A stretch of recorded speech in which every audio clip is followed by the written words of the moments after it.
Welcome to Gamecock Pod Live. For the next 3 to 4 years, I'll be committed to the University of Gamecock. This is Rogers again to the 25, 20, 15, 10. Rogers scores! All about it. Jackie Bradley Jr. delivered for the Gamecocks. Lost it up, looking for Kelly. Touchdown! Can you believe it? And South Carolina is sending shockwaves through the SEC. Frederick plays it in at the buzzer. That's a win! Unbelievable! I don't believe it! And now, live from Studio 54 of the Gamecock Pod Studios, here's the Cockfather himself, Keith Alsep.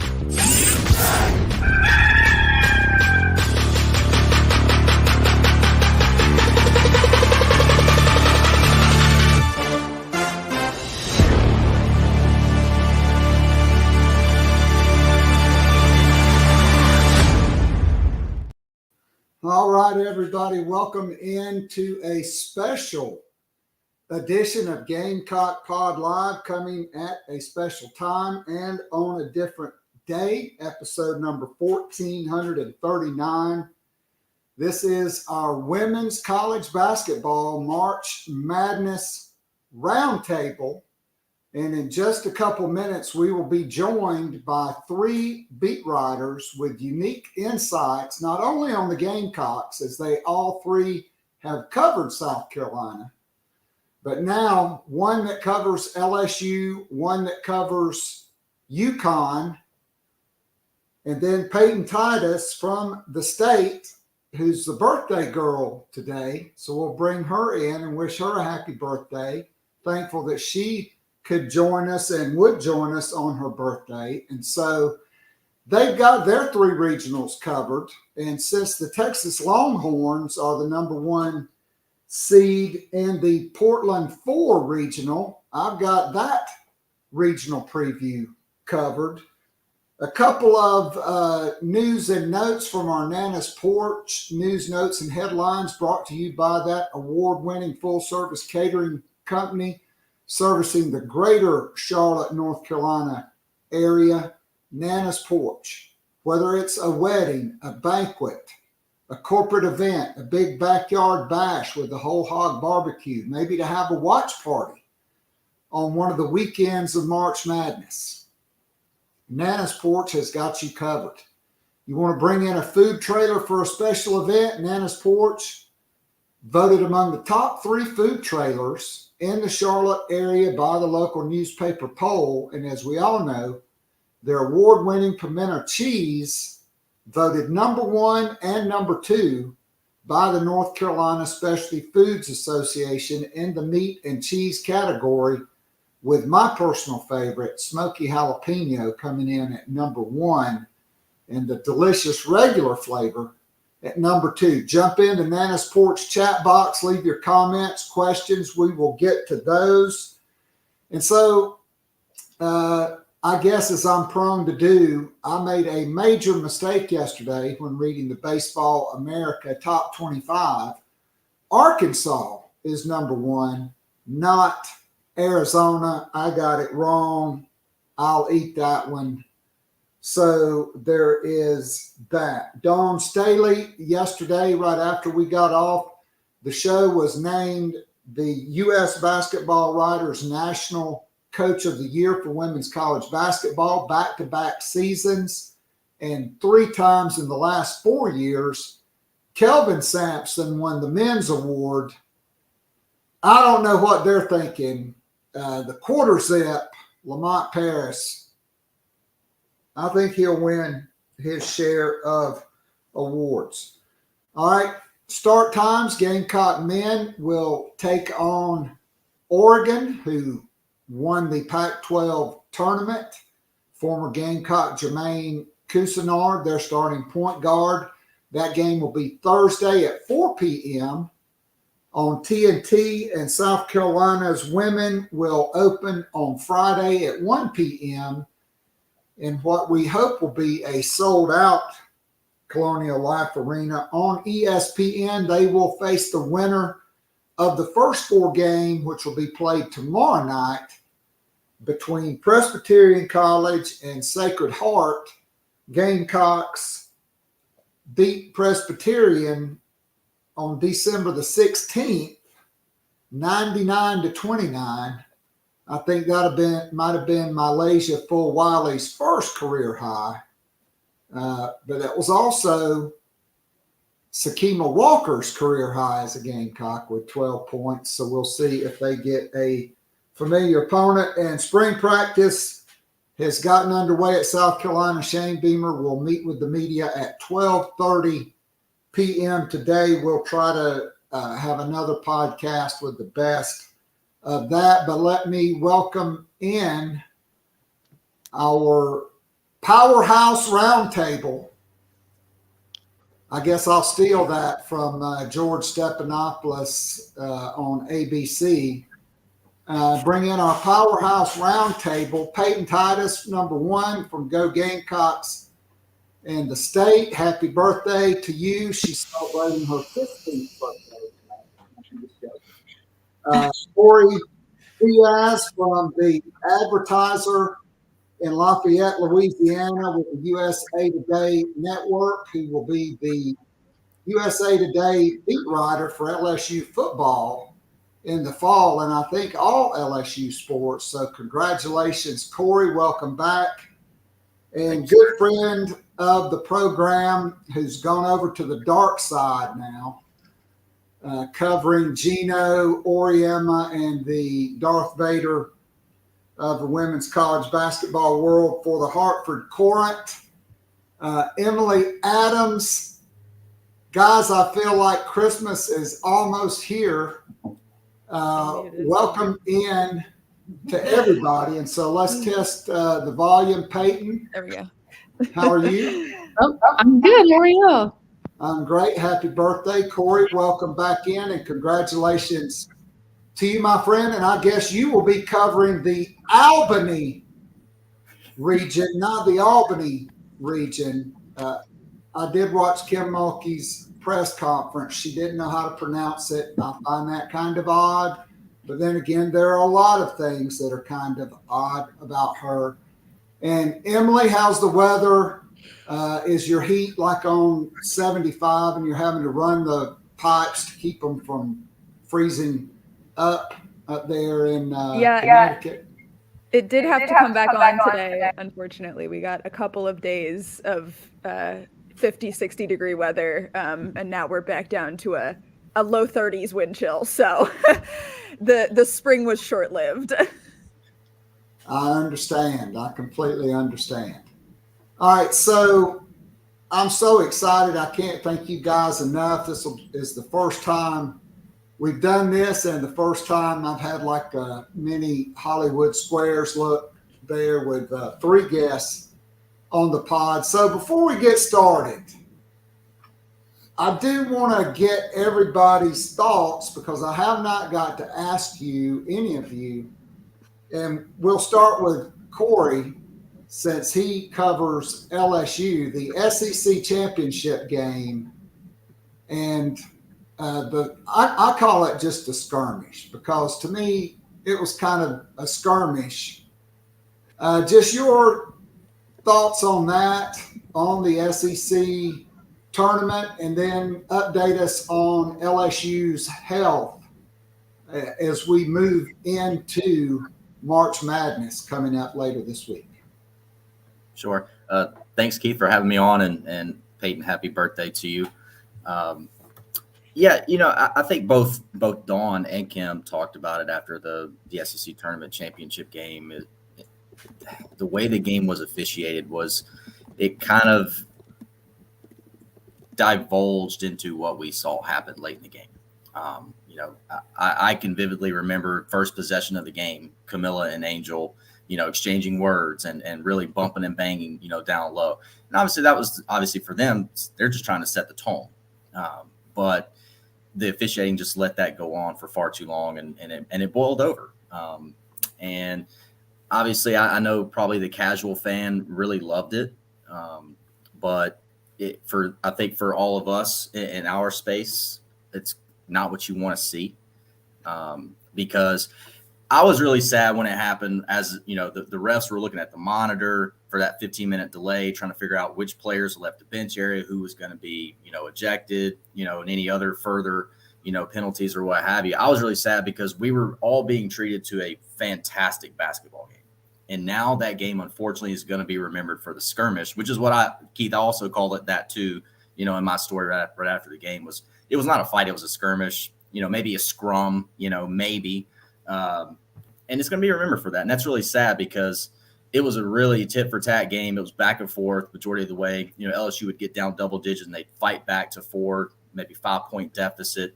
It was a lot of swings in that game, a lot of momentum swings, and it was just overall just a really fun atmosphere. Albeit it was basically a home game for South Carolina, but you do have to tip your cap a little bit to LSU's players and how they handle that situation with a lot on the line.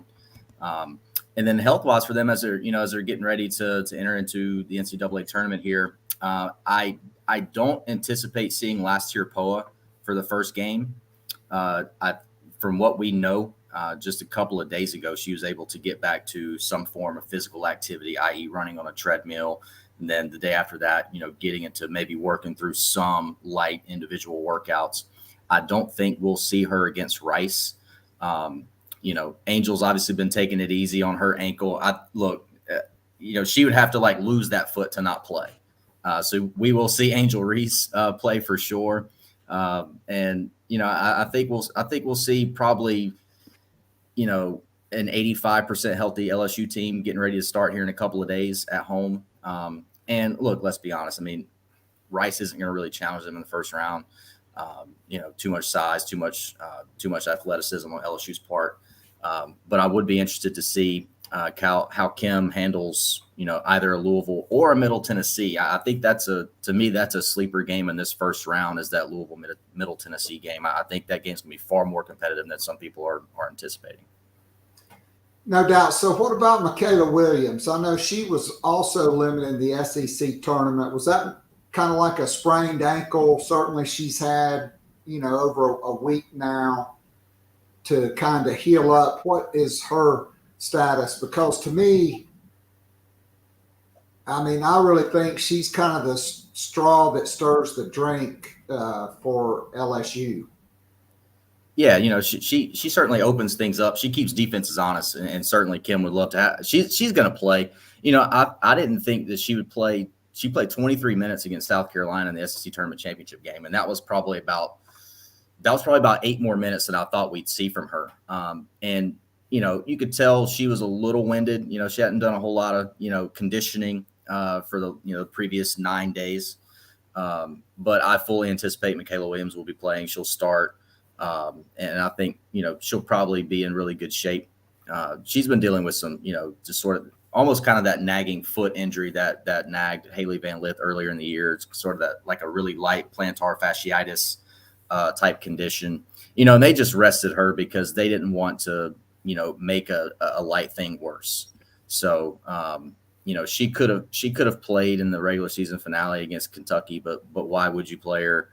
She could have played against Auburn or Ole Miss in the SEC tournament. And she probably would have if those games would have gotten a little squirrely late. I think Kim probably would have ran her out there. But there was no need. And obviously they needed her out there against South Carolina. Otherwise, that game probably would have gotten away from them a lot sooner than what it did. So, I fully anticipate Michaela, to be healthy and ready to go. Angel's certainly, not going to miss.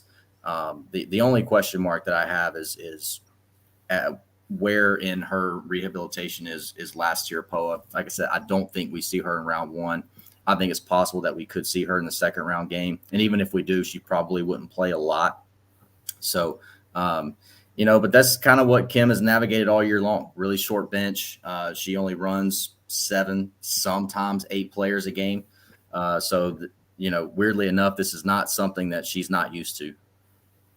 No doubt. So let's go to the top right square to the birthday girl, Payton Titus, who had the other vantage point of the skirmish. Your thoughts on that? Obviously, South Carolina will be without Camila Cardoso for the winner of Sacred Heart Presbyterian, which I don't think will change the score in the least.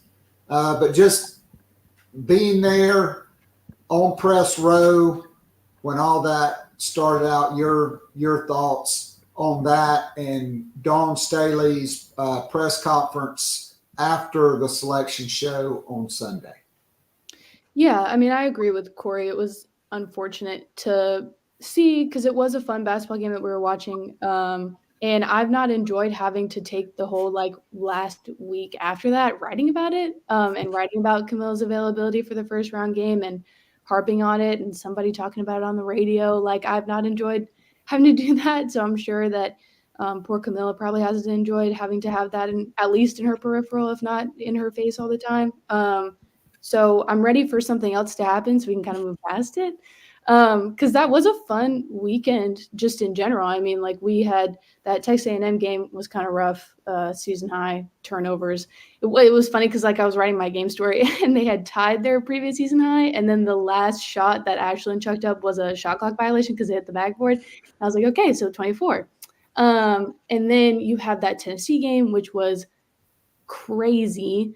People keep asking me about it. And I'm like, yeah, I think my jaw's still on the floor in Greenville. I don't know if I'll ever get it back. But yeah, it was upsetting to have that kind of be the end and the lasting taste in the mouth of folks for that weekend. But, I mean, we're about to move forward and play and watch a lot of basketball. So, hopefully that can be left where it was and we can make way for news stories. But as far as the press conference the other day, yeah, I mean, it was as funny as it is, it was par for the course. It was just kind of yeah. I mean, they knew they were going to be the number 1 overall seed, only undefeated team in all of college basketball for a month and a half or something.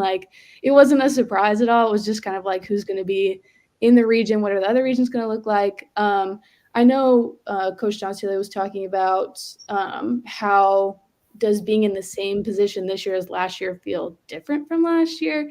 And she said that last year kind of felt like Groundhog Day, whereas this year it's you never know what you're going to get with this team. And she's been talking about that all year. I've probably written it a million times. And it's fun to me to cover and to hear her be so introspective like that, just because I know she's experienced a lot of things and coached a lot of basketball and played a lot of basketball. And so for her to talk about how unique this team is, isn't lost on me how significant that is.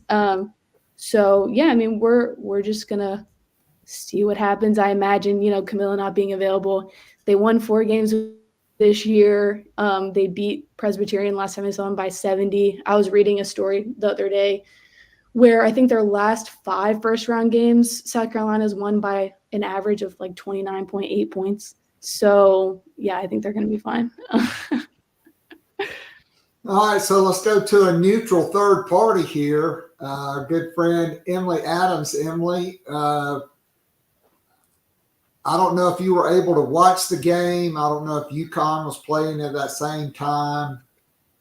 But if not, or if so, just your thoughts on the game. And honestly, I'm with Cory and Kim Mulkey, which that was probably the one thing I did agree with her, was come on, 1 foul each with 2 minutes to go in the fourth quarter.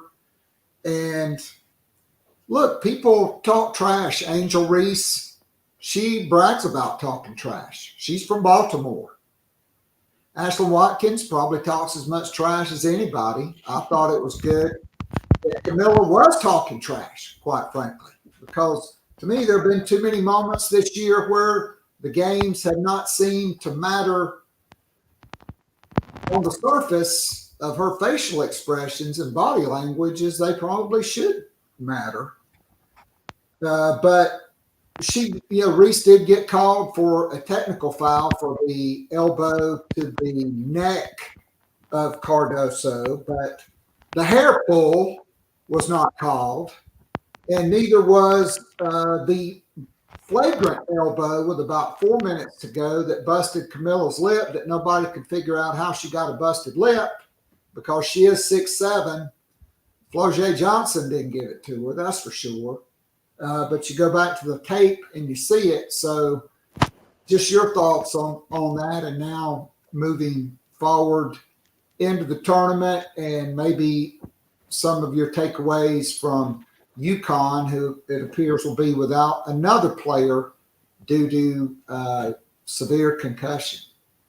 Yeah, so I mean, speaking of a short bench, as Cory was saying, I mean, UConn could not be more familiar with that at this point. But yeah, we caught the very end of both South Carolina games, actually, because they were like playing like an hour after UConn in the Big East tournament both days. So I literally got home and turned the TV on as Camilla's 3 fell for the semifinal. And then, yeah, I was still in the media room waiting for post game when the end of the LSU game was unfolding. So got to sort of watch that in the press room as all of that unfolded. But I mean, I think, yeah, anyone who was watching that game could see that coming from a mile away. I mean, it was building to that the whole time. It had been building to that during the regular season game. I mean, it was there was mismanagement by the adults in the room for sure. And I think, you know, it was such a good SEC tournament, you know, even compared to last year, which wasn't a bad one, but, you know, South Carolina did kind of cruise its way through that. So it was so much more competitive this year. It was super fun for me to watch just as a fan this time. So yeah, I agree. It sucks that that's going to be kind of the lasting taste, but I also think, you know, the tournament's going to be so good this year. I really don't. I don't think we're going to be talking about the conference tournaments tomorrow, much less in a week. No doubt. So to tell you where I was umpiring a baseball tournament, and my break was during the men's game. South Carolina was playing at Mississippi State at the Hump. I got to listen to that game, and so I'm changing in our locker room to go out behind the plate to call the next game. And so I just do a quick check on my phone, and the score is South Carolina 27, Tennessee 6 or 8, something like that. I guess it was 31-10 shortly after that. And I'm like, no worries. I come back in. I don't even check my phone until I get showered, changed, dressed to go. And then I see that 3, and I'm like, what the hell, you know, happened? But at any rate, we are in March Madness now. I want to dive into that. But first, how about some national awards? Okay, we all know Caitlin Clark is going to be the National Player of the Year. I mean, she might as well be Clark Kent from the planet Krypton. She's here to save the world of women's basketball. And sadly, according to most every national media outlet, maybe not USA Today, clearly when she plays her last game, the sport is dead. They might as well doze over the arena and have tryouts for other sports for all the women's basketball players because the sport is dead. I kid, but the coverage is nauseating. So I think Dawn Staley will sweep National Coach of the Year. I will say this, because I was really breaking down the 4th number 1 seed.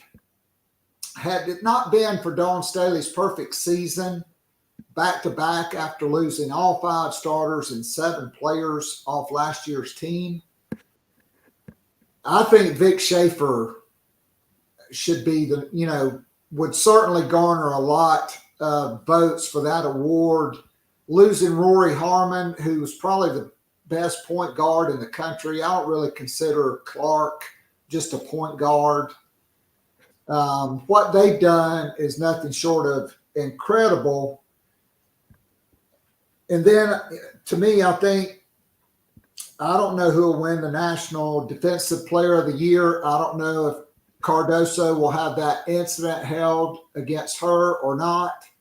but she also doesn't even lead her own team in shots blocked. So that's kind of up for grabs. And then to me, I think the sport, you look at Juju Watkins, a national freshman of the year potential. She leads Southern Cal to their conference tournament championship. Hannah Hidalgo, who's been since the jump in Paris, which a couple of you got to see up close and personal. She led Notre Dame to the ACC conference championship. She was the tournament MVP.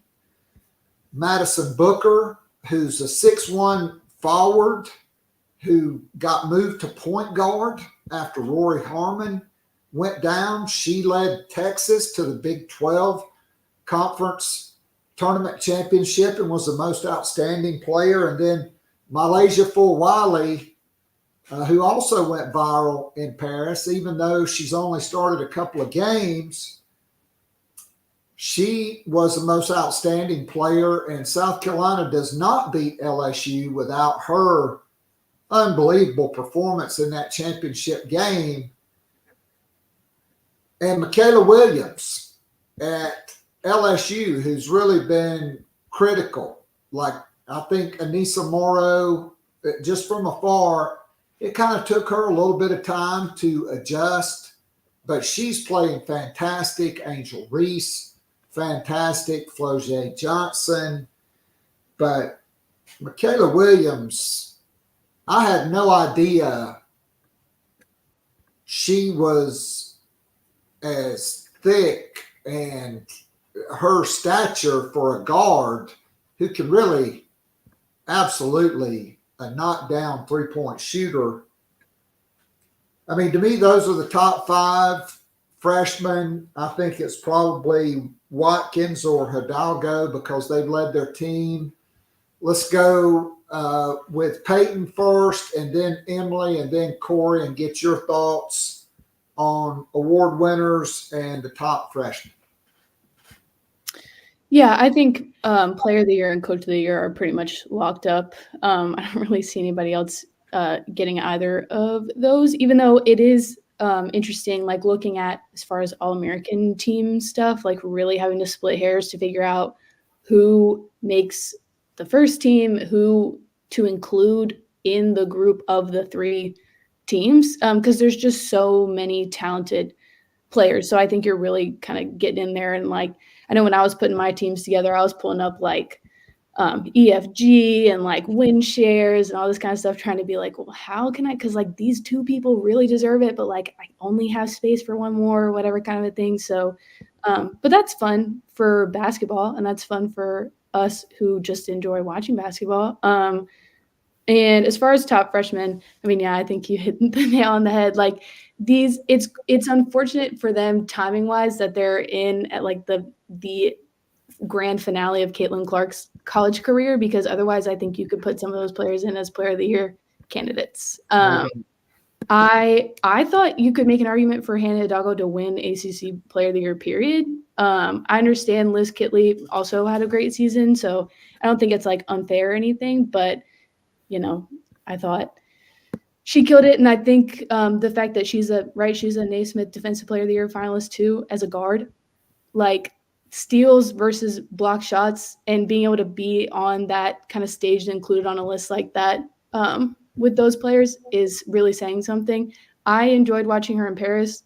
I'm intrigued to see how this Albany 1 region goes. I know I remember at the watch party for the bracket, we saw that Notre Dame was the 2 seed, and I saw Coach Staley kind of be like, and I'm sure she doesn't really want to face that team again, and I don't blame her, even though they are dealing with some injuries and such. But yeah, she's electric. I've really enjoyed watching her. Juju, obviously, like you don't even have to say anything. But yeah, that's my take. Emily? You're muted. Sorry, dog's barking today, so we've been going in and out. Yeah, I think, you know, on Hidalgo, I mean, I would argue she should win Defensive Player of the Year. I mean, she's an incredible on-ball defender outside of just the way that she hawks on the perimeter. She's not bad in the paint. She kind of does a little bit of everything for them. I agree. She would have been my pick for ACC Player of the Year as well. I think she's more versatile than Kitley, and there's so few bigs in the ACC. I think she's playing harder competition on a day-to-day basis in her one-to-one matchups than Kitley is. So yeah, I mean, I love her. Freshman of the Year is certainly between her and Juju. I think they're kind of the clear cut above for me. Between the two of them, thoughts and prayers to the voters. I don't know how you pick one. I couldn't. I'm glad we didn't have to for the AP awards. But yeah, the All-American teams, I had a similar struggle. My list was probably 35 kids that got pared down to 15. So yeah, it's such a stacked year talent-wise. But yeah, it does feel like there is sort of a cut above in every category. You have, Caitlin, I think this year sort of is the unquestioned National Player of the Year. I think last year there should have been more debate than there was. we talked about that at the time. This year, I don't really think you can make the argument for anyone else. I mean, she's just been so good week in, week out, without fail. And I think some of the issues have gotten better from this year. Her turnovers are down from last year. Her shooting is up. Her, all of those things that made her a liability, I think she's improved on. So yeah, I think that's well deserved. And then obviously, I mean, yeah, I don't think you can seriously consider anyone but Dawn for Coach of the Year after what they did. But yeah, Vic's a good one. And I'd throw out Lindsay Gottlieb too at USC. I mean, to turn that program around the way that she has in this short of a time and to really kind of restore that legacy has been just so impressive. And I mean, even with a player as talented as Juju to translate a freshman to the court that quickly, that requires some coaching for sure. So yeah, I think that's the only other one that is kind of my runner up. But I think it's Dawn's to lose for sure. Cory? Yeah, I agree with what Emily just said there. I'm not sure if Dawn is going to be the unanimous National Coach of the Year because of the job that Lindsay has done in Los Angeles. I mean, because a big part of coaching, right, is constructing the roster, and she's done that. She went and got Raya Marshall and Mackenzie Forbes. I mean, she's got these players from the Ivy League that she brought in, and they've been difference makers for that team. I mean, I don't think Juju has the kind of year that she's had, without the solid play of her supporting cast. But it is Dawn's award to win. I mean, let's don't kid ourselves. Replacing 5 starters is asinine, and she somehow did it. So she will win it. But I do want to lend some credit to Lindsay because just watching her and her team play from afar has been just super fun to watch. To the defensive player, when the semifinalists list was announced, or really even dating back to before that, I had a little bit of an issue because I know Angel Reese is on that list, but I have felt like for 2.5 months now that the best defender on the team was Anissa Morrow. I mean, she leads the team in steals, and it's because of those plays that she usually gets the offense going because of her stealing the ball and her playing lockdown defense on the player that she guards. So I thought that was a bit of an omission there from, the Naismith, that defensive player of the year voters. I thought Nisa should have been on that list. But a lot of these awards, especially on the women's side, right, it usually goes to a player, like Caitlin Clark. I think defensively, Cameron Brink's probably going to be your defensive player of the year. It's because she's been on that awards list, all 4 years that she's been in Palo Alto. I think that just comes with the territory. So I would be shocked if someone other than Cameron Brink won it, although Hannah Hidalgo has had a tremendous season. But a lot of the voters think this way. Well, she's a freshman. We'll see her and continue to watch her play for 3 years. She'll have her time. I'm not going to be in the room, but I can hear them and I can see what they're saying. They're going to justify voting for Cameron Brink over Hannah Hidalgo because of that. So, freshman of the year, I mean, I purposely got to the T-Mobile Arena in Las Vegas early to open the season because the first game of the year was USC, Ohio State. I wanted to watch Juju Watkins play. And of the 3 games that I watched, 2 women's and the men's game that was in between the women's games, she was the best player I watched play basketball that day. So I think you might can make the running. I mean, she might be runner-up national player of the year to Caitlin, and I think that's justified the way she's played, the way she's helped, basically, like Emily said, just completely transform and sort of resurrect, a once proud USC women's basketball program. Juju has been the catalyst for that, and I think she deserves talk in the National Player of the Year award as well. That's kind of how it shakes out for me. I mean, I could talk about Caitlin. The thing about Caitlin Clark to me is I think she went from being a good passer to a great passer from last season to this season. And that's obviously helped her overall all-around game. And, I mean, she should be National Player of the Year. I don't think there's any question about that.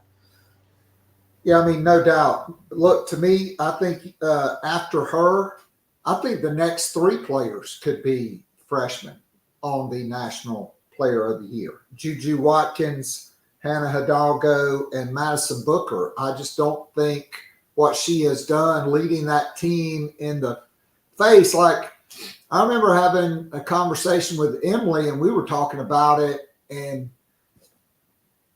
I basically left Texas for dead as being a Final Four team after losing Rory Harmon. I mean, she was that good. She was that dominant every single time on the floor, even going back to when she was a true freshman. She kind of came out of nowhere. But Madison Booker, what she's done leading Texas to a 30-4 record, 14-4 in the Big 12 and the Big 12 Conference Championship, where she was most outstanding player. I mean, I don't think she gets the same level of recognition as Juju and Hidalgo because she's not as dynamic. But I think you can make the case that as far as somebody who is valuable to their team, she is just as valuable to her team as those other players that we mentioned. All right, so let's go to the brackets, and we'll go back, and this time we'll start with Emily. Just general thoughts on top seeds, and then maybe any sleeper or Cinderella teams. For me, that's really anybody past a 3 seed in the women's tournament, right? Like a 10 seed, we haven't reached that point to where a 10 seed, like a South Carolina in 2017 on the men's side, or Wichita State, or Porter Moser at, I can't even think of where he was before, or Brad Stevens, when he was coaching, is going to lead a double-digit seed to the Final Four. But just your thoughts on the brackets, who got the easiest and who got the toughest. I think those are layup questions. Those are Shane Beamer kind of questions. He loves those softball questions. Those are kind of the only ones that doesn't piss him off, since that presser's coming up here in under an hour. We'll start with you, Emily. Yeah. I mean, that Albany 2 regional has obviously been talked about already, but I mean, that one is going to be a doozy. I think. Is it Albany or is it Albany? I have always said Albany, but I also I say the Philly A, so I get I get got for that all the time. So I might be wrong. But I also went to college in upstate New York, and they've all got, you get the documentary and the elementary. They don't say elementary. So they've got a weird A too up here. So I don't even know. But yeah, I think that's the clear hardest one. I think UCLA is the only 2 seed that in my pencil bracket right now, I've done a very rough first shot through version. I think UCLA is the only 2 that I have in my Final Four. So I'm low on the twos as a whole, high on UCLA coming out of Albany too, especially.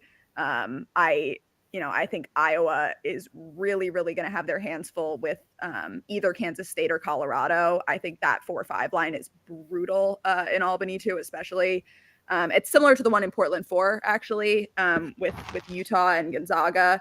I think those are both scary sleepers too, especially when you look at Texas and Stanford, who are both teams that are no strangers to getting upset in this tournament in that bracket.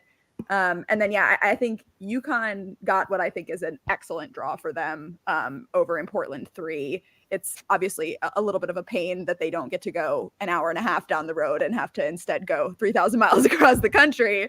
But I think they really couldn't have asked for a better bracket setup with the way that the field is stacked this year. I mean, I think, USC of the 1 seeds, I think they match up the best with, probably. I mean, next to maybe Iowa. I mean, if I get to watch Paige Beckers play Juju Watkins 1v1, I think I might not get out of that game with my emotions intact. I think it would be such a fun matchup if we can get that in the Elite Eight. But UConn Sweet 16 could also be super interesting if Ohio State is there again. That's the team that upset them last year, gave them their earliest exit since I think 2005. 2000, it had been a long time since they had gone out in the Sweet 16. So there's a little bit of a revenge game potential there. So I think the committee did a really good job, not necessarily in making the competition even, but in putting the narratives together. I think there's really good, interesting games in every bracket from round 1, through the end, no matter kind of who wins. You're going to see teams play each other for a second time. You're going to see revenge games. You're going to see rematches from last year's tournament. And I think that's really cool. I'm down for the committee prioritizing storylines and content. I think that's good for the sport. Okay, Cory. I'm gonna have to disagree with you, Emily. I don't like the I don't like the rematches.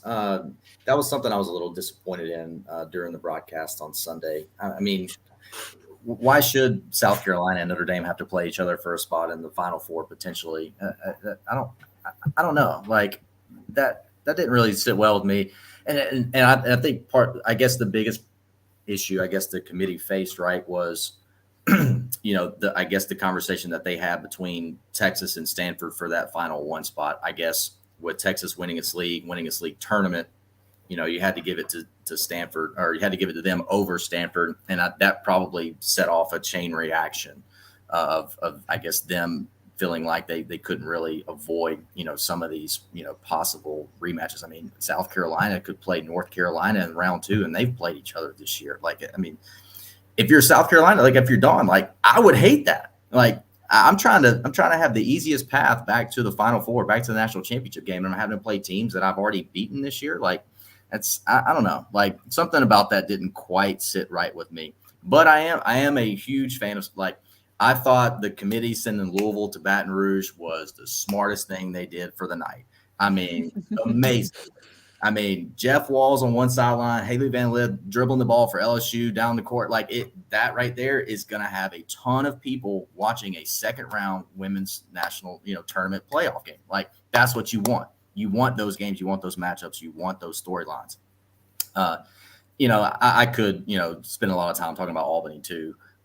But, to me, I go to Portland 3 because, Tayana Jackson at Kansas, how she matches up, with USC, with, Raya Marshall and, those inside of USC, I think is going to be a really fun second round game and probably a game that is going to be tighter than a lot of people think. I think USC beats Kansas, but that's going to be a really fun game. I hate that we're likely not going to see Elizabeth Kitley in the tournament because this is usually the time of year where we see her play her best basketball. So I hate that we're going to get robbed of that. More than likely, I know they haven't made an announcement on her health, but I mean, I saw the injury and it didn't look good. This is good. May sound crazy, but my sleeper pick here is Tennessee. I think the committee really gave them a gift by seeding them as high as they did. Mm-hmm. I personally wouldn't have had Tennessee that high if I was in the room. But by them putting Tennessee on the 6th line, I think they match up really well with NC State. I think they match up really well against Stanford. I can easily see a situation where, Tennessee and either Texas, and I think Texas should probably be a little scared of Utah because I think Alyssa Peely is one of my favorite players. I think that potential matchup could be really fun in the Portland 4 region. But Tennessee could get to the Elite 8. I think their path is probably one of the easier paths for a 6 seed that's had in a long time. I always love watching Rakia play. She's one of my favorite players as well. I think she's the most dynamic player, in the country right now, over Caitlin Clark and anybody. Just the way she's able to score and how she gets her teammates involved and how she affects, how opponents try to defend their team. Tennessee could get there. So that's the team that I think that I'm most eager to watch as this tournament unfolds over the next few days, is just how Tennessee, look, they should have beat South Carolina in the SEC tournament semifinals.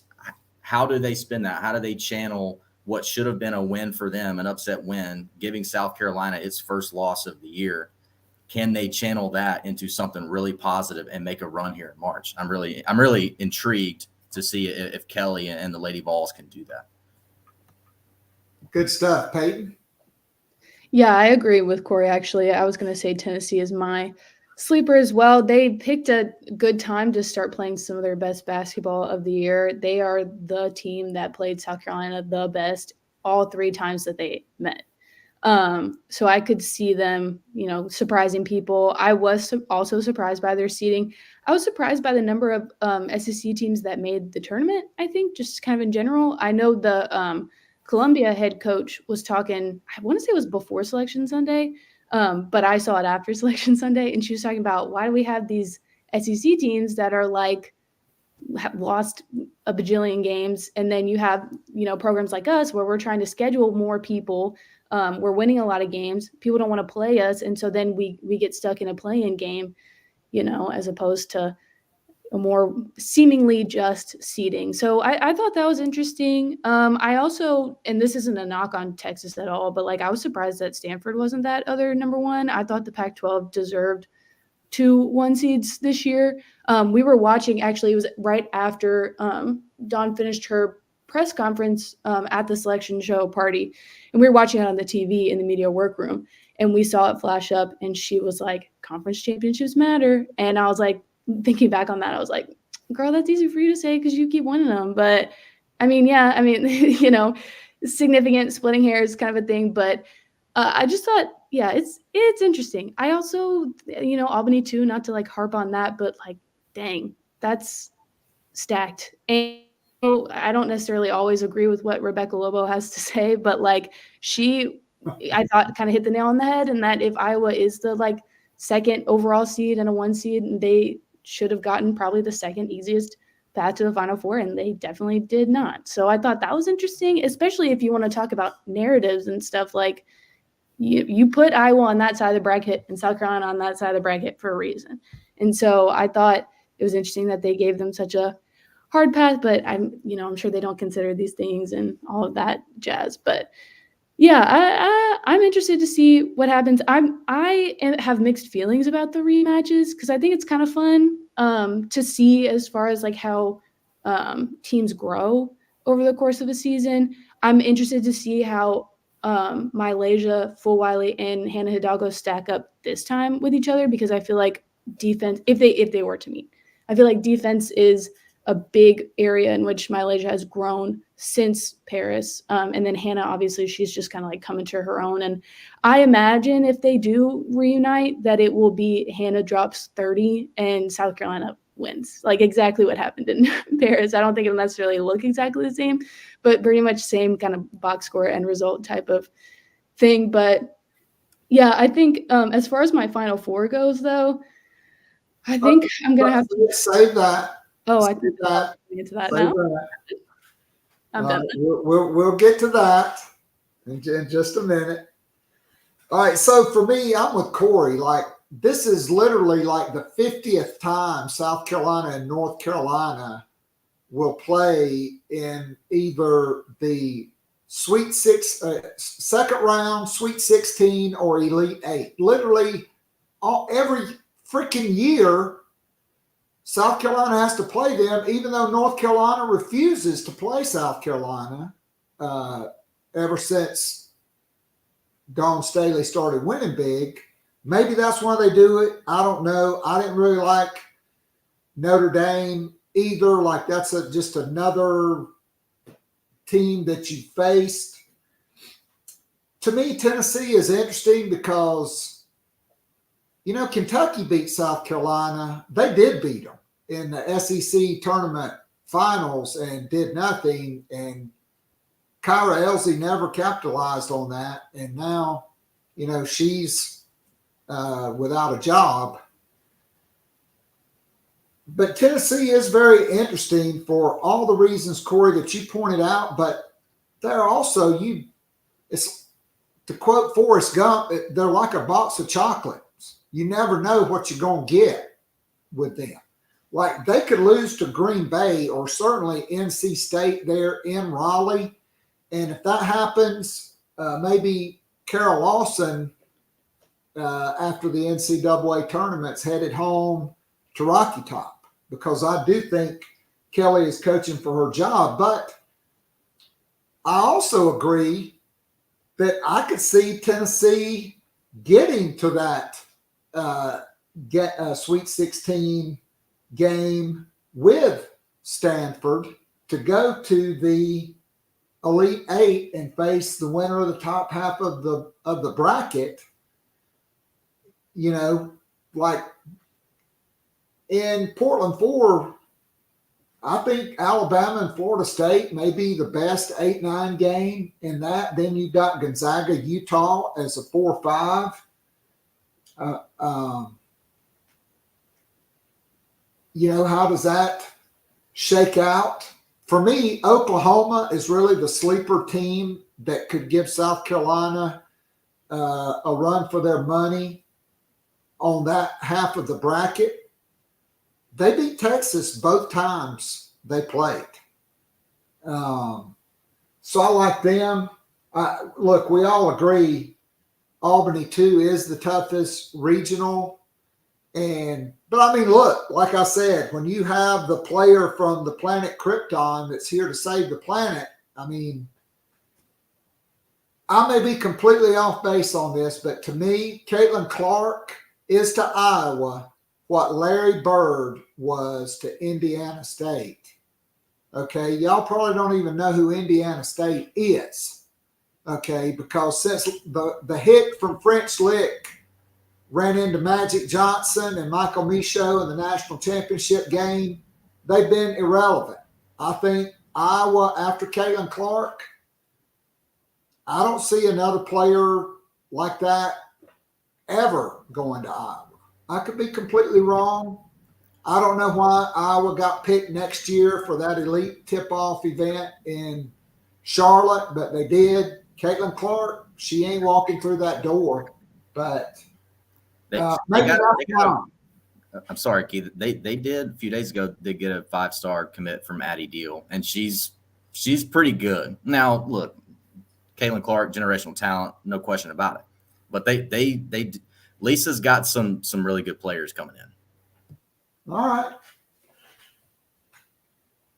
They're kind of like Ohio State. They got to show me. Like, to me, Ohio State, I can't pick them. That guy, I mean, he's had so many players come through there, and every year they have the high expectations. I mean, honestly, I could see Duke taking them out in the second round. I do think UConn has a favorable bracket, but I am interested, you know, if UConn can make it out of there. Is it Southern Cal? Baylor. Baylor is another team that was right there with Texas. So I think that's tough. I mean, for me, I can't wait just for LSU and UCLA. To me, the team that wins that's going to be a knockdown, drag-out battle for 40 minutes. And, then in less than 48 hours, you're going to be playing Iowa, probably. Although I do agree, Kansas State beat Iowa. Akoya Lee is the real deal. I think when they played in the rematch, she was not in that game. Colorado, we know what they did to LSU on the opening night. I think that's when Kim Mulkey had taken the Liberace tour and swiped one of his jackets, the one she wore the night of the South Carolina game, and had Coca-Cola stamped on it. But, you got them. I agree. Louisville, LSU, I am here for that. That will be interesting. Could that be Jeff Wall's last game as the head coach at Louisville? Does he take the Kentucky job, or for the 20th consecutive year? I exaggerate, but it really, for about the last 8 years, it seems like his agent or somebody floats his name for a job so he can get a better contract. I'll be shocked if he leaves, but we'll see. So those are my thoughts. And so let's go back to the birthday girl. Talk about your regional, which is South Carolina's regional, which is Albany won, not Albany won. And then your Final Four picks. Yeah, so I was doing a write-up on this yesterday, basically just a few quick facts about every team in South Carolina's regional. And there are 5 teams, I believe, in this part of the bracket that South Carolina has played and beaten this year, which is kind of wild. So there's that. I mean, it really, unless the North Carolina game gives them trouble, which genuinely I don't think that it will, even though being in Chapel Hill and watching that game early in the year, that was the closest I came at that point to writing about a loss. And I was kind of freaking out because I was oh, I haven't had to cover a loss before. What am I going to do? But I really think that that was this young team, as we've heard a million times this year, it's their first true road test in a hostile environment, because Carmichael Arena is small, but they were loud and you could see it getting to the players. I know Ashlyn had kind of a moment there with Deja Kelly, and I think Alyssa Udsby as well, and Camilla had to kind of rein her back in, and Mylasia didn't play but 3 minutes in that game because she kept losing her man on defense, which she doesn't really do that anymore. So I really think that they're going to be fine, especially considering that this is going to be a game played at Colonial Life Arena.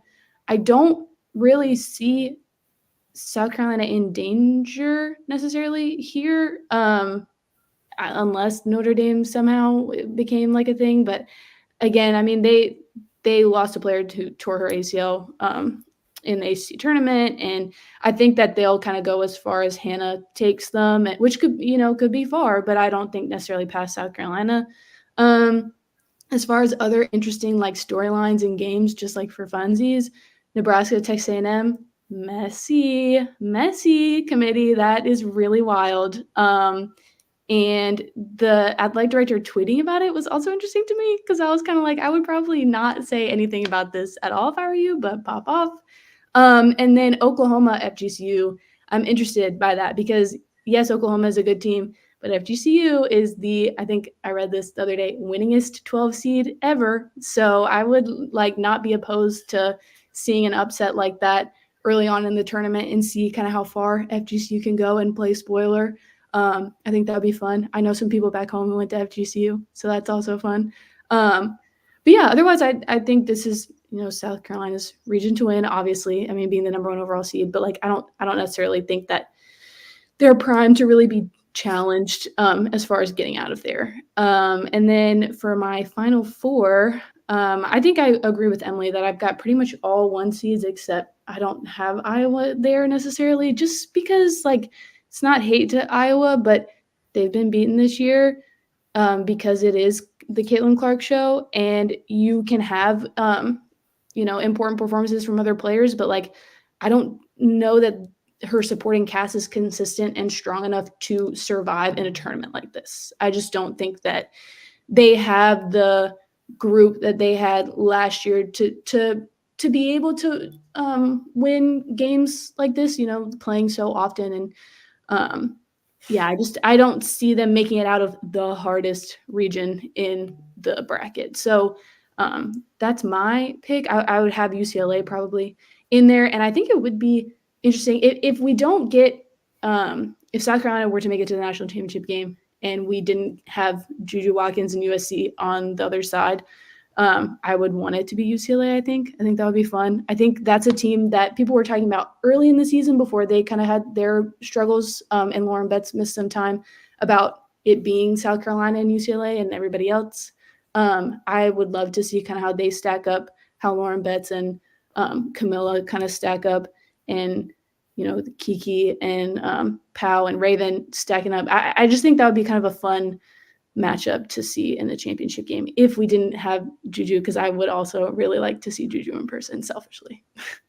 All right, so I'm going to just add one thing there. I do think that Ole Miss Notre Dame round 2 game is kind of underrated because we've seen it with Coach Yo last year. They really get the scout and they can lock you down. And without Kylie Watson, I believe is the player they lost, I think that could be kind of hairy for Niall Ivey, who is my favorite coach outside of Dawn Staley. All right, so I think it's Cory. Yeah, so looking at LSU's regional, I did have LSU coming out. Look, I know everyone's talking about, the potential UCLA and LSU matchup. The reason why I'm giving LSU the edge right now, I guess, is for a couple of reasons. LSU's playing its best basketball right now. I don't think you can say the same about UCLA. And then two, I just think some of the matchups, favor LSU. I mean, I think LSU has the matchup edge there on, because I'm really intrigued by what Cory would do. Who is going to defend who? Is she going to have Kiki guard Haley Van Lith, or will she have Kiki guard Michaela Williams? And then if you do, as much as I like Jones on the other wing, I just think, say, if Jones is guarding Flage, I'm not sure if she can contain Flage. Flage, to me, is the player for LSU that is going to dictate whether this team is going to be eliminated in the Sweet 16 against UCLA, or if this team is going to get back to the Final Four. Because we all know that Angel Reese is going to take up, 50 minutes of the hour-long scout that teams have on LSU. Anissa Morrow, she brings what she brings.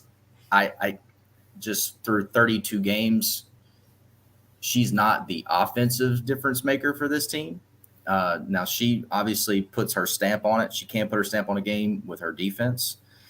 To me, it's Flage. Flage can take over a game offensively, and she has the same amount of capability of taking over a game defensively, because she will guard the other team's best player on the perimeter.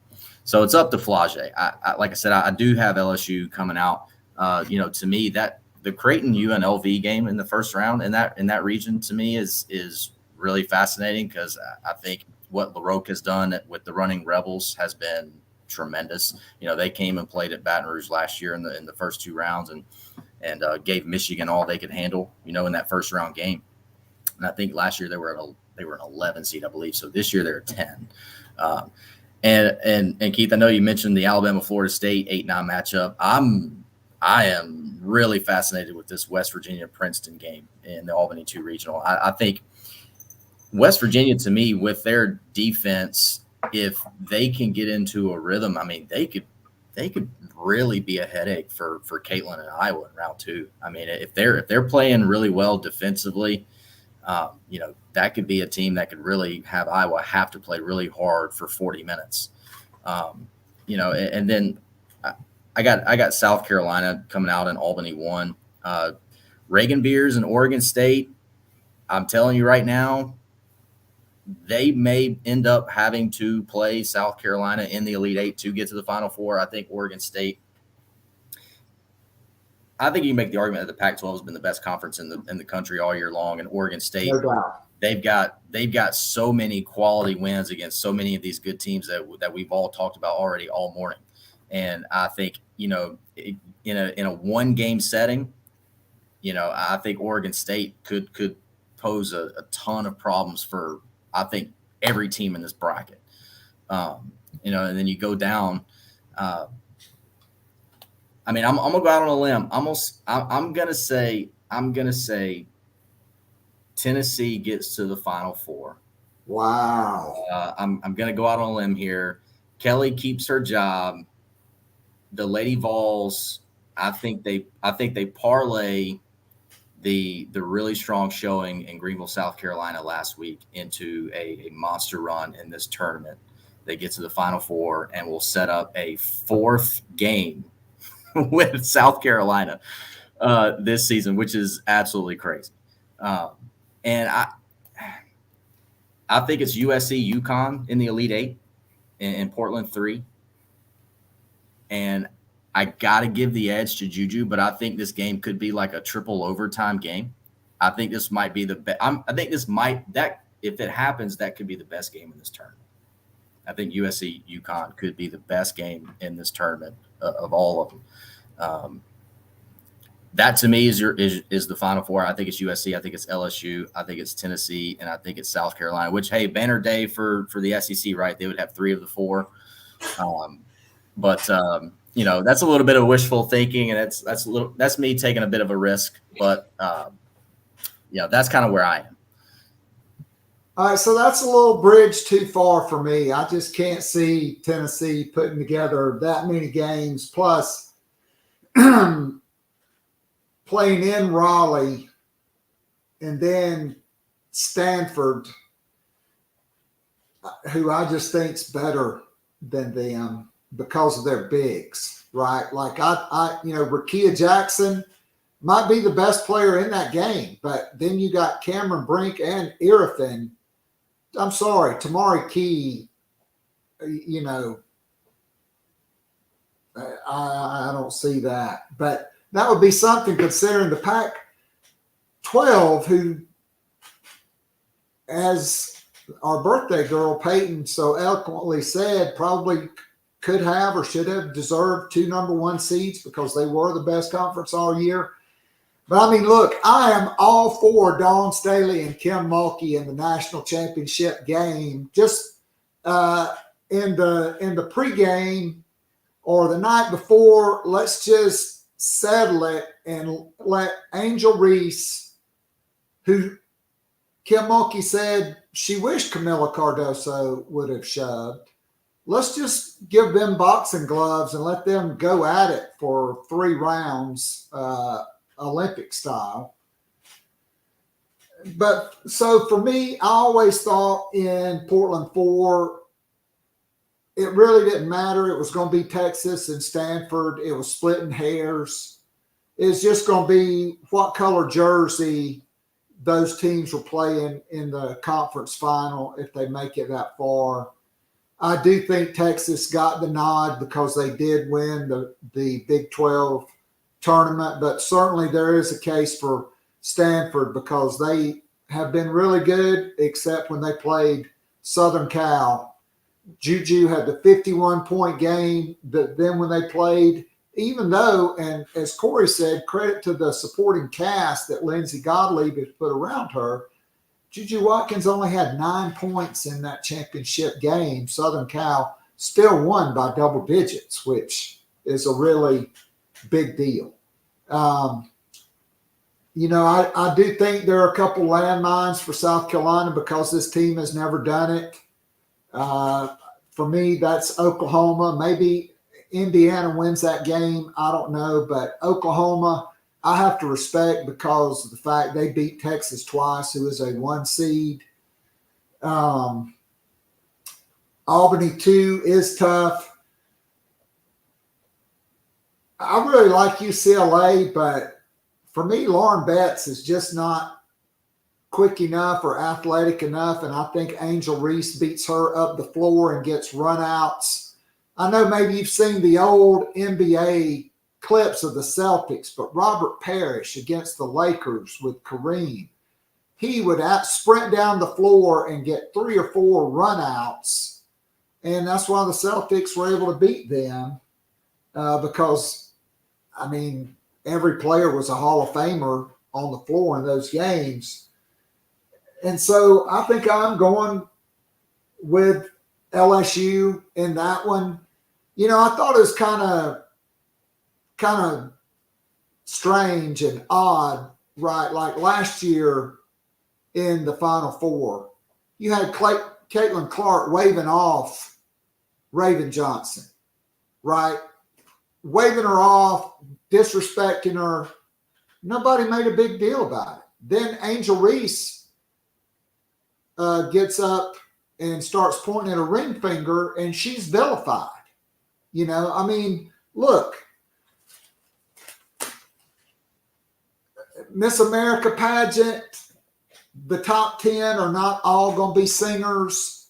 The networks have their preference. I'm not saying the fix is in, but I mean, let's face it.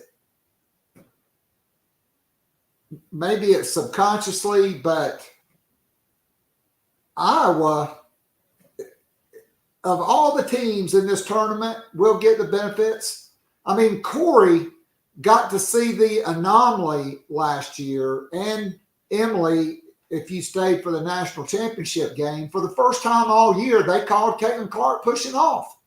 And Emily knows I started mentioning that in January. And I was kind of nice about it. I was like, man, Caitlin Clark's kind of crafty how she's able to create space with her left arm. And then the more you watch her, the more you see, hell, she's getting away with like Michael Jordan level stuff.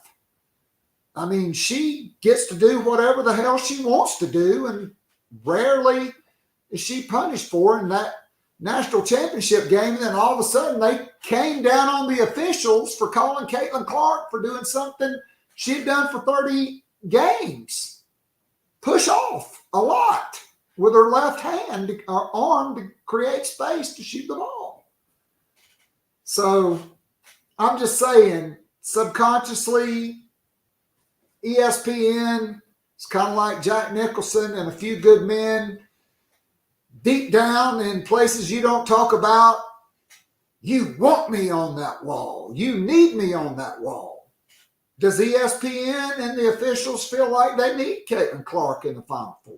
I mean, look, as horrible as women's basketball officiating is and has been, which I've been on that soapbox for years, who knows what could happen. But to me, I think it's LSU because look, I am a famous or notorious Kim Mulkey insulter, but she is a Hall of Fame coach. She will have her team ready to go. And, you know, honestly, you can make the case that LSU and South Carolina have the best 2 starting fives in the country. LSU does not have the bench. Texas, quite frankly, is the only team that rivals the depth of South Carolina. They play 9 players over 15 minutes a game, just like South Carolina does. So for me, it's South Carolina. Man,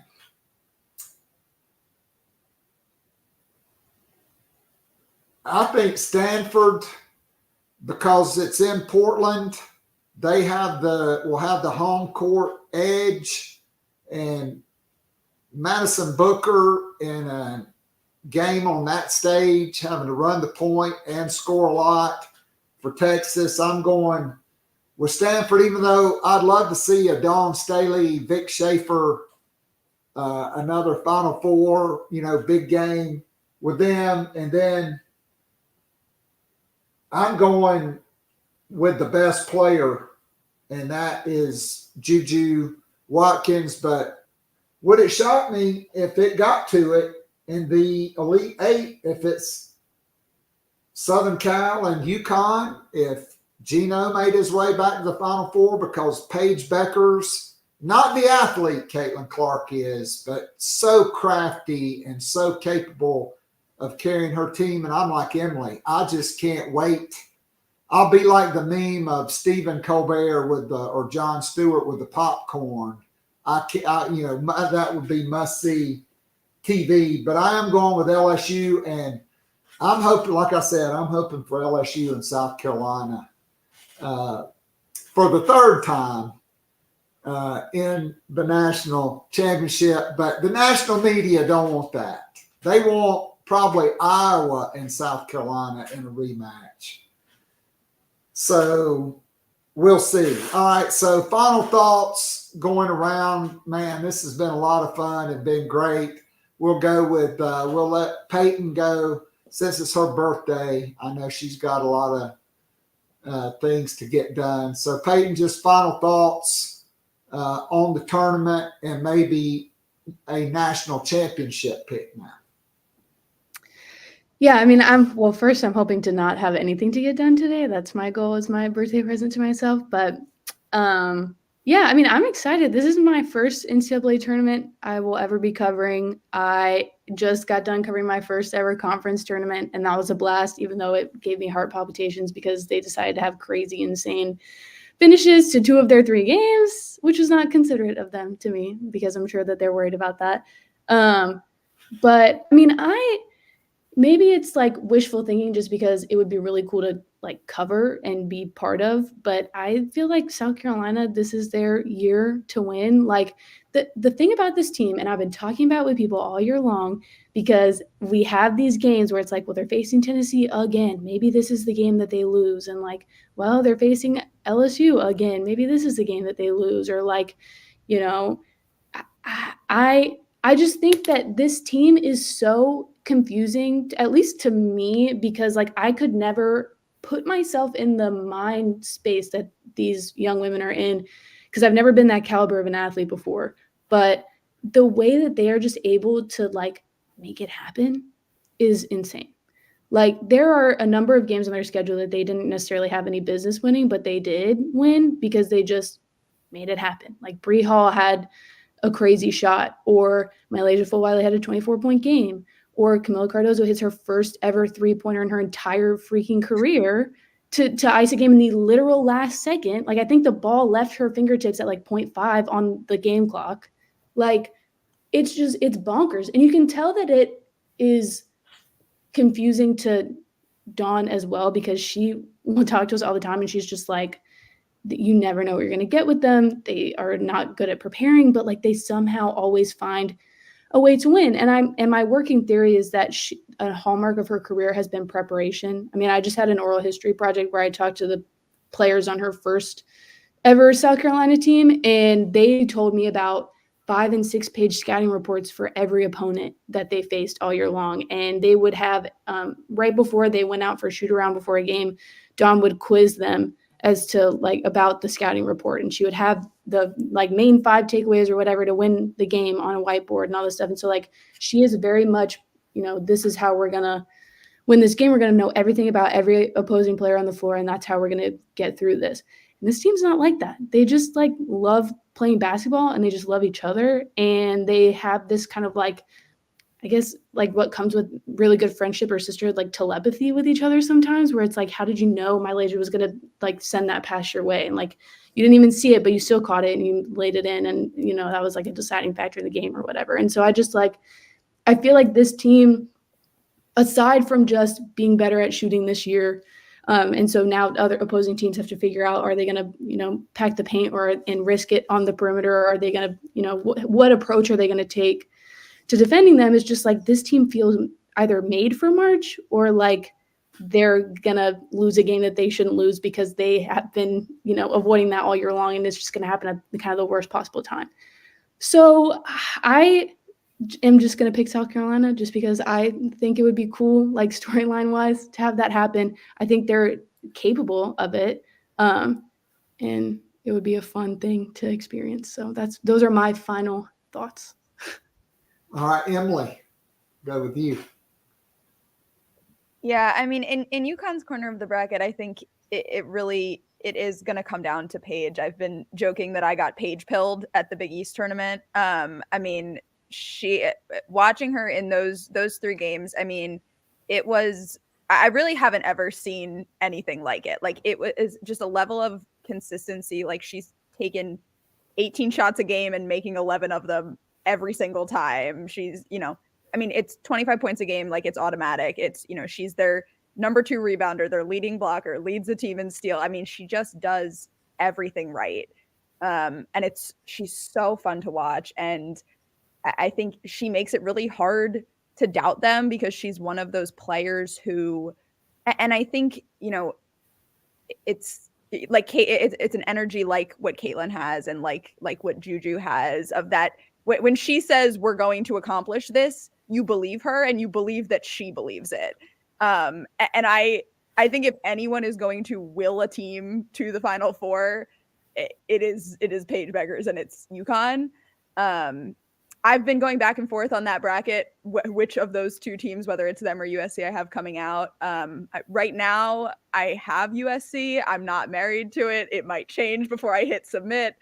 But yeah, I have South Carolina obviously coming out in 1, UCLA in 2, and then I like Utah as a sneaky little option down there in Portland 4. I think they're getting underestimated a lot. I think a lot of those lower seeded Pac teams are. Frankly, I think Colorado is gonna give Iowa more problems than people are talking about now if they end up in that matchup. Easy to forget, I think, what Colorado did to LSU in week 1, and then continued to do in Pac play. They lost those games, but they won just as many of them too.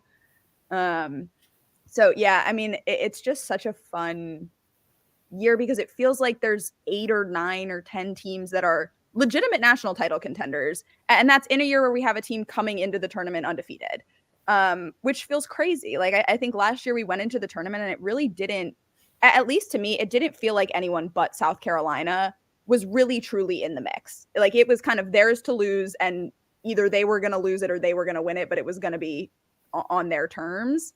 And this year, I don't think anyone's destiny is in their hands. I think anybody can lose and anybody can win it. And it's really cool. I don't remember a women's tournament like this in a really long time. Maybe ever. I really don't. I mean, and I am not very old and haven't been watching women's basketball very long, but I mean, just in my recent memory, it's definitely just, it feels different this year than it has any time in the past. Man, I completely agree. Great stuff. Cory, to you. Yeah, and that's kind of a perfect segue because that was kind of where I was going to start. My biggest hope over the next 3 weeks is I hope this sport can take advantage of its opportunity.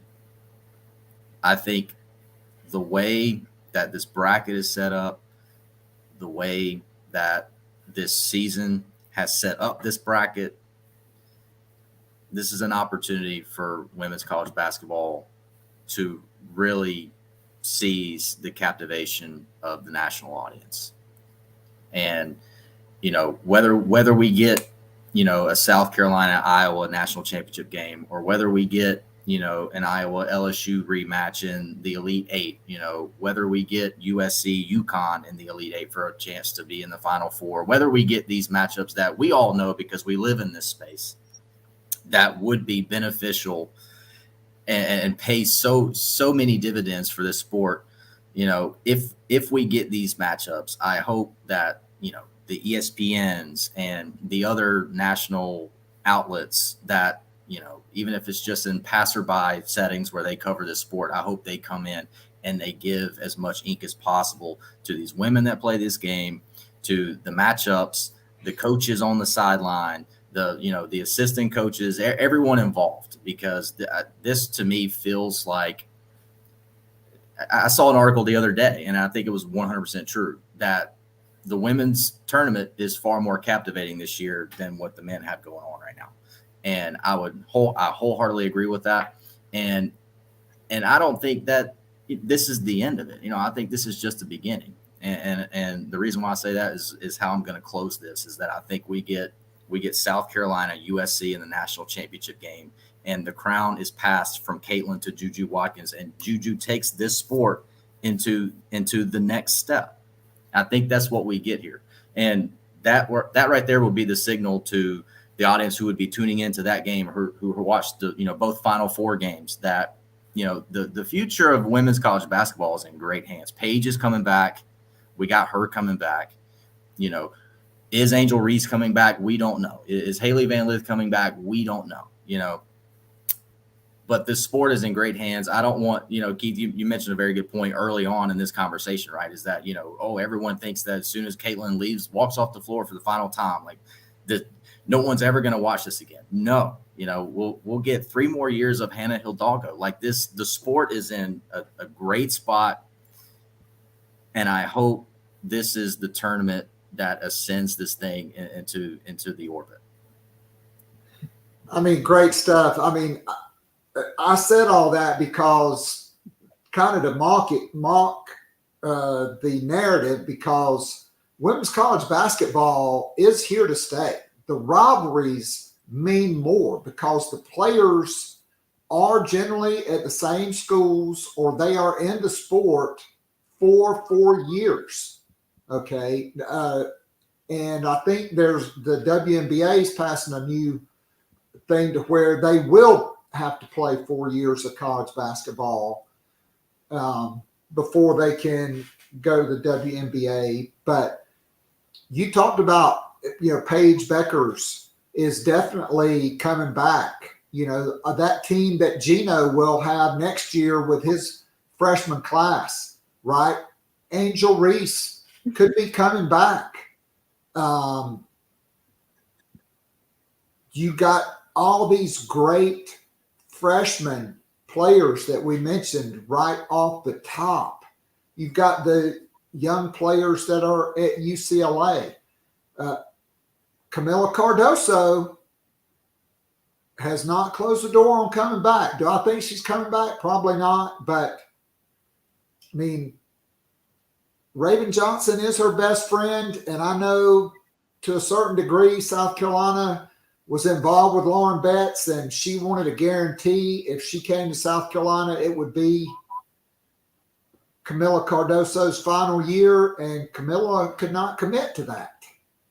So let's see. But Juju Watkins, Hannah Hidalgo, Michaela Williams, Madison Booker, Mylasia Full-Wiley, okay, Sarah Strong, Jelani Cambridge, Joyce Edwards, Smith from California, who's going to Southern Cal, that Dawn Staley desperately wanted, who's a finalist for Naismith Player of the Year. The star power, more networks, more coverage of the sport. And when I was growing up, and in the 80s and even into the 90s, I mean, you just lived for those Duke, North Carolina games, or before that, North Carolina State games in the 80s, because of the rivalries and the, UCLA, Notre Dame, South Carolina, when Frank McGuire, Al McGuire at Marquette, because you knew all the players and they were there, and there was, a lot of trash talk, and there was no love lost. I can still remember J.R. Reed, who was the National Player of the Year from Virginia, came down to Virginia, North Carolina, and they were playing at UVA, and he was at the free throw line, and the crowd was chanting, J.R. can't read, J.R. can't read. Because they just lived for those rivalries because they knew all the players. Men's college basketball is not that way. One and dones, a lot of guys playing in all these other Ignite and leagues and skipping their senior year of high school, not even playing in college. Men's college basketball, unless you are covering that team, like Lamont Paris this year and his team, it's a unique story of older guys combined with a freshman nobody even knew was not even on the radar, Colin Murray Boyles. But it's a 3-week sport in March. Women's college basketball, these matchups start in November, and ESPN covering that Notre Dame South Carolina game and getting to see Malaysia Fulwiley and Hannah Hidalgo both go viral.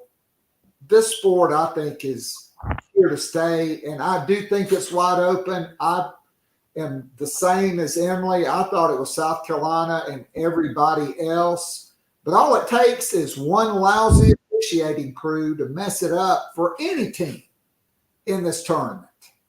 And God forbid it comes down to something like that, but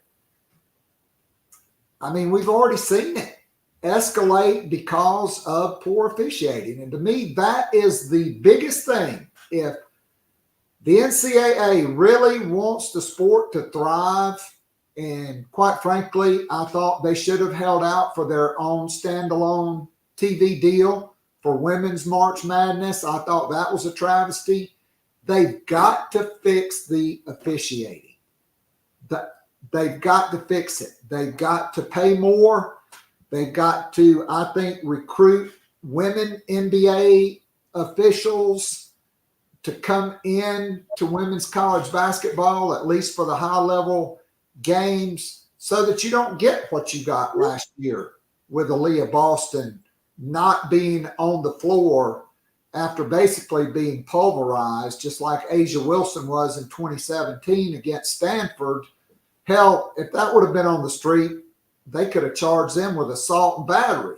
So to me, that's the biggest thing, but it is wide open. This sport is in the best place it's ever been, and having folks like you covering it just makes it all that much better.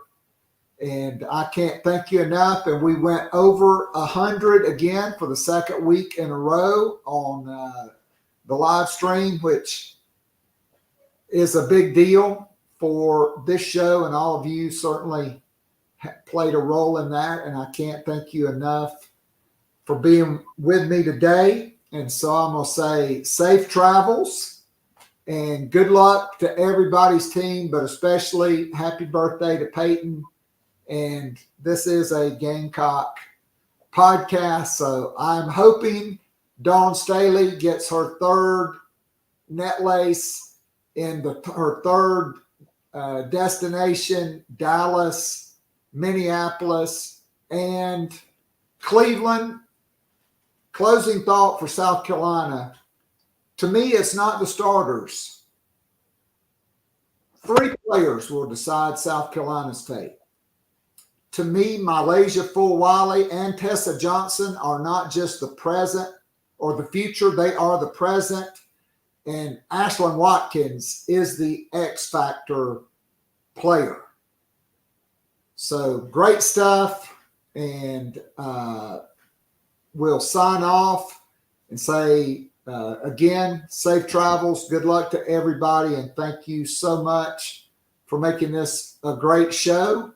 And to all our viewers, all 104 of you, thanks for tuning in live. You'll get a chance, more people to listen on Spotify, iTunes, iHeartRadio, and this will be up on the YouTube page. So before you click off, join, give us a like. We like that. Also, special thanks not only to Nana's Porch, but to BP Skinner Clothiers and 5 Diamond Botanicals for sponsoring today's show. Cory, Emily, and Payton, Thank you so much. God bless. Safe travels. And go Gamecocks. We're out of here.